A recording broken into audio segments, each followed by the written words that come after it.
Frank, we've spent a phenomenally great weekend enjoying eFest 2015. We were here 5 or 6 years ago, and we're amazed then at what we saw, what had been organized, what had been put together.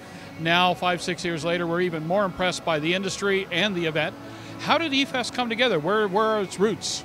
Well, it all started, it was a concept that I had shortly after I started to work for Hobbyco. Went to Don Anderson, which is one of our vice presidents at the time, and said, hey, you know, we'd like to do an indoor event. And he said, well, fine, when do you want to do it? And I said, well, February. And he goes, who'd come to an event in February? And I said, you'd be surprised. So we had like 100 pilots the first year. It got up to 350 pilots, and kind of we're plateaued now about 250. So Hobbyco is the host and the sponsor of it. We solicit vendors from the industry to come in and support it.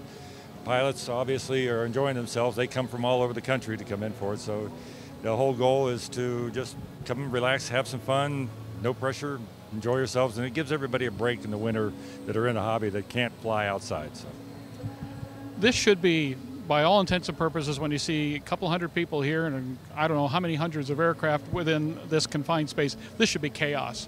And yet everybody's having fun, everybody's flying safely. Right. How do you manage this? We have some guidelines that are generalized. You know, it has to be to a certain weight. If they bring something in and we weren't expecting it, if it feels like it might be a little unsafe or possibly could create some damage, then we'll make that call at that time and say, all right, you know, be careful how you fly it, we're going to be watching. It's kind of an informal policing. Everybody's done this enough. They know the rules, they know what they can do and what they can't. Some of the events that you put together for this, the Gauntlet and Combat, it cracked us up. What we're seeing here is one, fun, two, extraordinary from the standpoint of some of the skills we've seen represented, and then the little air show was a mind blower. How do you build events? What are they trying to accomplish in the form of all the different ways in which they're displaying their talents?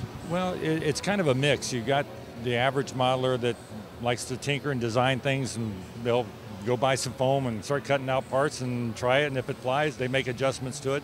Some of the other pilots are sponsored by various airplane and radio manufacturers. Most of those guys are the ones that flew the Airshow, and they're all experienced. They go beyond this. They're usually outside flying larger gas airplanes to the same style with music.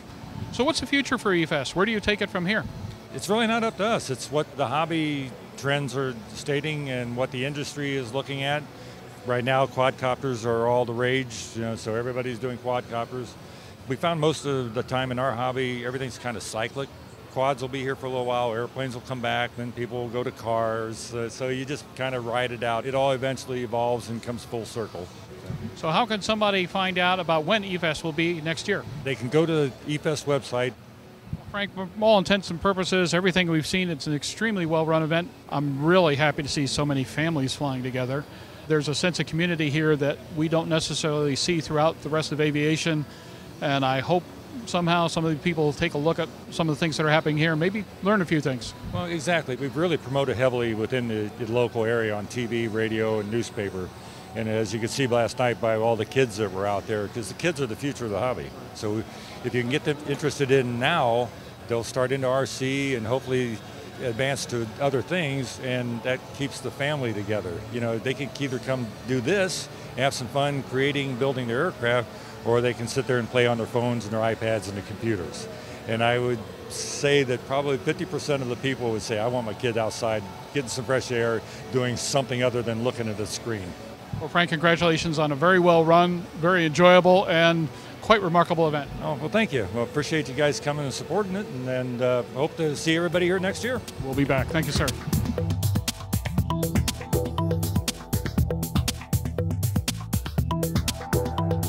Aero-TV is brought to you by Redbird Flight Simulations is dedicated to revolutionizing flight training by designing, manufacturing, and delivering affordable and innovative flight training technologies. Each Redbird device is designed to enhance the training experience for pilots of all levels, from student to ATP. Redbird is quickly becoming the industry standard for flight training. Since Redbird introduced its revolutionary FMX in 2007, colleges, universities, and flight training operations around the world have integrated Redbird products into their curriculum. It's time to discover what Redbird can do for you. Join the migration.